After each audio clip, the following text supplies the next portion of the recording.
नमस्कार। कभी सोचा है कि जिंदगी के सबसे उलझे हुए सवालों के जवाब हमें सबसे पुरानी कहानियों में मिल सकते हैं?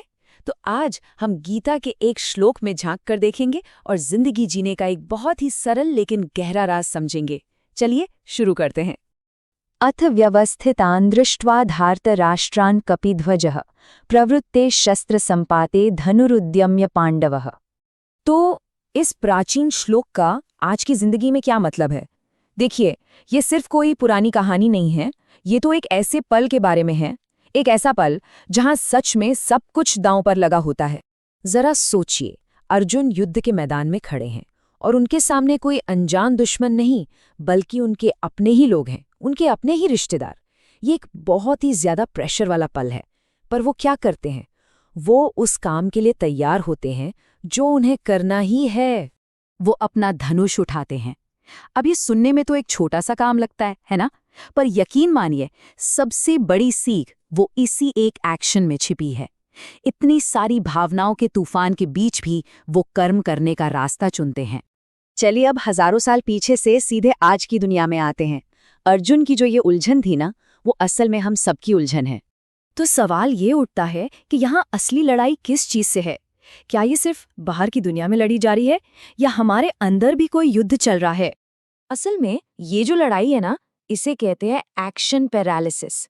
ये वो हालत है जब हम नतीजों के डर से एकदम सुन्न पड़ जाते हैं और जो पहला कदम उठाना सबसे जरूरी होता है, वही नहीं उठा पाते। इसको ना आज की दुनिया की एक कहानी से समझते हैं। एक खाली पन्ने का दबाव।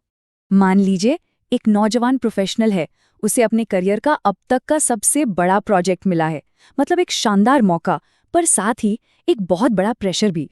और हाँ, डेडलाइन सिर्फ 48 घंटे।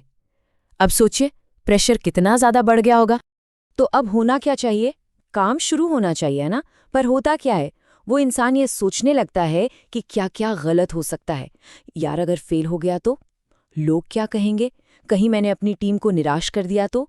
ये जो क्या होगा अगर वाले सवाल है ना, वो उसे एकदम जकड़ लेते हैं। और इसका नतीजा? अरे नतीजा ये कि लैपटॉप की स्क्रीन पर वो कर्सर बस ब्लिंक करता रहता है, 1 घंटा निकल जाता है और पेज अभी भी खाली है। यही है एक्शन पैरालिसिस। काम का बोझ नहीं, बल्कि नतीजों का डर है जो इंसान को रोक देता है। तो देखिए, इसी एक पल को देखने के 2 नजरिए हो सकते हैं।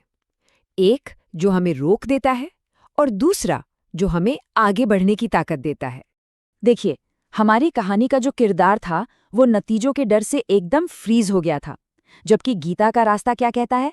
सिर्फ सही काम पर ध्यान दो। वो नतीजों को लेकर परेशान था और गीता कहती है, अरे भाई, अपनी कोशिश में पूरी तरह से प्रेजेंट रहो, उसमें डूब जाओ। वो बेचारा क्या होगा अगर की सोच में बेबस था, और गीता सिखाती है कि जो अभी है, असली पावर तो उसमें है। तो असल में हमारी कहानी में गड़बड़ कहाँ हुई? वो प्रोफेशनल इसलिए अटक गया क्योंकि उसका सारा का सारा ध्यान मंजिल पर था कि भाई प्रोजेक्ट का फाइनल रिजल्ट क्या होगा। और अर्जुन ने क्या किया था? उन्होंने सिर्फ अपने पहले कदम पर ध्यान लगाया, धनुष उठाना, बस। और पता है, यही छोटा सा उसूल हमारी जिंदगी को कितना हल्का बना सकता है। ये हमारे कंधों से एक बहुत बड़ा बोझ उतार देता है। जब हम सिर्फ अपने काम पर फोकस करते हैं ना, तो फायदे अपने आप होते हैं। सबसे पहले तो दिमागी प्रेशर कम हो जाता है। क्यों? क्योंकि नतीजों का डर निकल जाता है मन से, और जब डर नहीं होता तो मन में एक शांति आती है। और सबसे जरूरी, काम शुरू करने की असली ताकत मिलती है। और एक और बात, जब नतीजों की चिंता नहीं होती ना, तो हमारे काम की क्वालिटी भी अपने आप बेहतर हो जाती है।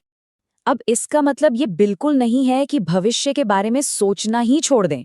नहीं, इसका सीधा सा मतलब है खुद को उस बेचैनी से, उस चिंता से आजाद करना जो उन चीजों के बारे में है जिन पर हमारा कोई कंट्रोल है ही नहीं। देखिए, नतीजा हमारे हाथ में नहीं है, पर काम करना वो तो हमारे हाथ में है। तो एक बात हमेशा याद रखनी है, मन की असली शांति मंजिल पर पहुंचकर नहीं मिलती, वो तो पहला कदम उठाने की हिम्मत में ही मिल जाती है। बस अपना धनुष उठाइए, बाकी सब अपने आप अपनी जगह पर आ जाएगा।